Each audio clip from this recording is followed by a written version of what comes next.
Hello everyone, welcome back to Cooking with Donna. Today I'm going to be making up some nice crispy, some tender strips. I'm sure a lot of you out there enjoy those with a lot of us Southerners, we eat them with gravy, or you can eat them with any kind of dipping sauce you like, cheese, whatever. Some like them with mashed potatoes and gravy, some like them with fries, Texas toast. Eat them how you will. You know, they're just good by themselves. But we eat them both ways. We'll eat them with mash and gravy. We'll eat them with fries and toast. But I want to jump on and share this with you how I make them. So let's just go ahead and jump in. First off, what you want to do is make sure you have yourself 1.5 to 2 pounds of some boneless, skinless chicken breast tenders. You can buy them cut up, the tenderloin, or you can, by all means, cut you a couple of breasts up, but just make sure they're skinless and boneless. But I like to just, if I have the few extra dollars, I'll just go and get it cut up already. So I've got me close to 2 pounds of chicken breast tenders here that you can purchase already cut up for you. And they're more tender, the loin. But to that, make sure your chicken, it's important it's at room temperature. You don't want cold chicken. Okay, so make sure you take it out of the refrigerator at least a half hour to 40 minutes before you're going to start your fry. Now to this, I'm going to drizzle some seasoned salt on it, okay? Now I'm not going to do a whole lot, but I'm going to do enough. And then just kind of mix it up. I should have put this on a plate for get it even here. But just kind of drizzle you some seasoned salt all over that chicken. Now you do have some seasoning and salts in your flour dredge, so you don't want to go overboard here. And just get it mixed all in there. And this chicken's been setting out a little over a half hour. It's best to put it like on a dinner plate or something, pizza pan, that way you can evenly distribute that seasoned salt all over this. Okay. Maybe a little more. There we go. Now this is going to hang out here for just a second while I get my flour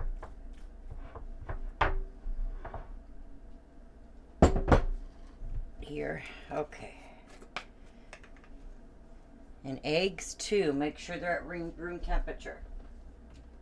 Alright, here is 2 cups of all-purpose flour. To my all-purpose flour, I have 2 tablespoons of cornstarch. That's going to lighten it up, leaving you with a more tender crunch on your batter. Okay, I have 1 3/4 teaspoons of black pepper. That's 1 3/4. A teaspoon of salt.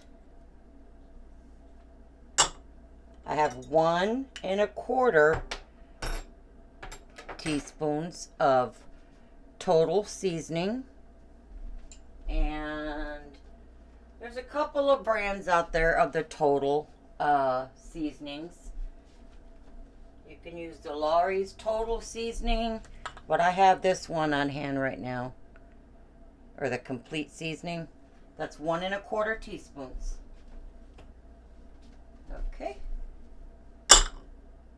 I have 1 1/4 teaspoons in here of garlic powder and 1 1/4 teaspoons of onion powder. And here I have a 1/2 teaspoon of paprika, a 1/2 teaspoon of sazon, and a 1/2 teaspoon of seasoned salt. Okay? So that's where I say don't go overboard with the seasoned salt in your chicken dredged over there, because there's lots of salts here.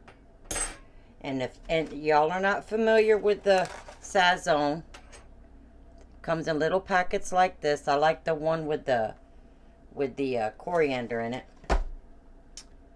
And that's what I use. And just get this all stirred up. Got nice spices going on in here. You don't want to underspice when it comes to these, because then they're just not as flavorful, I guess you would say. I like enough seasoning here. So, getting this mixed up. Okay. Just make sure that's all mixed. Now, over here in my other little oblong, I have 1 egg at room temperature and 1 egg white. So it's 1 egg white and 1 whole egg. And just beat it up a good 25 seconds or so. Now, what I'm going to do here, I'm sorry if y'all hear that puppy in the back there. Phone call. Alright, I'm back. Now, where were we here? Okay, I have my egg white and my egg, whole egg, like I said. Now, what did I do? There it is. Now, that's given us doing this, our salt here, to absorb into our chicken, our seasoned salt. Okay, let me get this moved over here. So now what you're going to do here is take you a piece. Maybe I should, let's see. Take you a piece of your chicken. You want to dredge your flour first. This gives your egg something to hold onto instead of sliding all off the chicken. Now you can double dip, because I always do a little bit more flour when I'm making these, because I never know if I want, you know, a double dip on them. But then you'll go into your egg that I've beaten for like 25 seconds. Dredge that. See there how that flour, hang on a minute guys. See there how that flour underneath kind of hung on with that egg? Now I'm going to go back into the flour, and we're going to set these. I'm going to get them all dredged. Now you can do a couple at a time. I'm just doing this way so y'all can see. And press that chicken strip in there. You want to get it nice and coated. Now, see there how that's nicely dredged? Now I'm going to set this on a drying rack. And we're going to let these set here a good 10 minutes and just let them hang out. And this to cause more crispiness, and it gives the flour some time to sink into the chicken with the flavorings we have there. But more than anything, it's for our crunch, okay? So I'm going to do these, and we'll be back. Like I said, flour, egg, flour. And press it in there. Let me get these done. Okay, guys. I got my oil heated, maybe 3 inches here. It's important to have a big pot. You don't want no splatters or boil overs, you know, starting a fire. So just be cautious when deep frying like this. Make sure your pot's, you know, pretty deep, or a deep fryer. I like to cook mine too in cast iron, but just be careful, okay? So I got my oil hot. Make sure you're looking at 350 or so, 350 to 375 Fahrenheit. Now, if you're not used to frying, you may get your oil hot, not hot enough. If you burn your oil, start over. It's important to get that down where, you know, you're right in between. But if you have a thermometer, that works good, because once the chicken's added, the oil is going to cool down. And we are going to fry these in batches. That way we don't overcrowd and it doesn't drop our temperature, you know, dramatically. We don't want that. We want to try to keep that 350 Fahrenheit.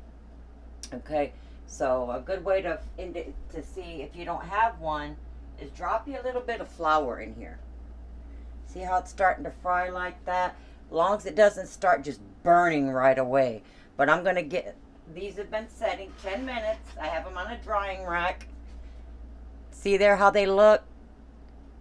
Let me move this back. But we're going to get these dropped in there.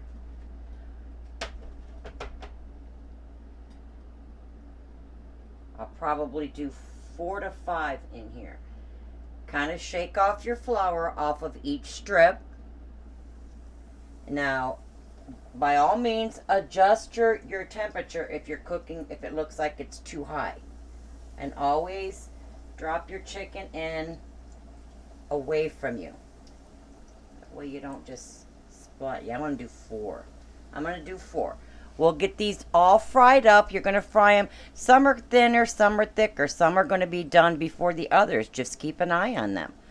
They usually take about 6 to 8 minutes, okay? And nice and golden brown. So just make sure your heat is consistent. Try to keep it consistent.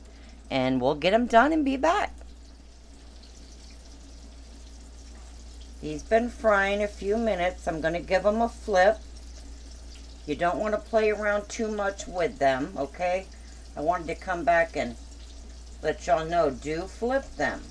Give them a little flip. Make sure they're not burning on one side, okay? Slightly just toss them. All right? Looking good and definitely smelling good. All right, guys. These been cooking about 6 minutes now. And these are going to continue to cook for another minute or so when you take them out. So, like I said, if some are small, get them out a little bit early. But as long as they're not pink inside, you know, you're good. But, like I said, it's probably 6 to 8 minutes. It depends on the chicken strip. But I have another cooling rack here. I'm going to get my chicken strip out. The thinner one that I seen here. Look at here, guys. I hope you can see that. But we're going to let these ones fry another 30 seconds or so and get them out on my cooling rack. I don't like to set them on paper towel because that just causes them to get soggy quicker. But I'll get these all done and we'll be back. I probably could have done 5. I could have done 5 in this pan, this size pan. Now, I'm going to let my oil come back up to temperature again, okay? Because it's not quite where I want it. The temperature did drop a little because sometimes you just got to adjust your heat. Now, be sure, as I said, if your chicken looks like it's cooking too fast, adjust your heat. That's all you got to worry about, but don't turn it too low. It's just about finding that right temp there to get these cooked on the inside properly, but still have that nice golden color to them, okay? Okay, I'm not sure if I mentioned what kind of oil I was using. I'm using canola oil, or peanut oil also works very well. But I'm fixing to get this second batch out. Alrighty, guys, there they are. They're all done. Don't they look yummy? We're going to have them with some French fries, and I'm going to make some gravy too, but I also make up some good dipping sauce to go with these. But we're going to have them with some fries and some Texas toast today. And got to get my fries going. I'm going to put these in the oven and keep them warm. Keep them on a cooling rack. But I wanted to present them to y'all this way so you can get an idea what they look like. So Curtis is standing by. He's fixing to try one. Here, grab you one, Curtis. Put some sauce on those. And holy cow. They good? Oh, yeah. How's the salt and everything on them? Perfect. Perfect, good. Let them see the inside of it so they can see they're nice and tender, and they're very, very juicy, guys. Get you that tenderloin meat. It's really good. But there they are, guys. I hope you enjoy them. Give them a try. Practice makes perfect on the fry, getting them just that right doneness and holding on to that crispiness. But until next time, give them a try and let me know what you guys think. And you guys take care and stay safe. And please like and subscribe. Bye-bye.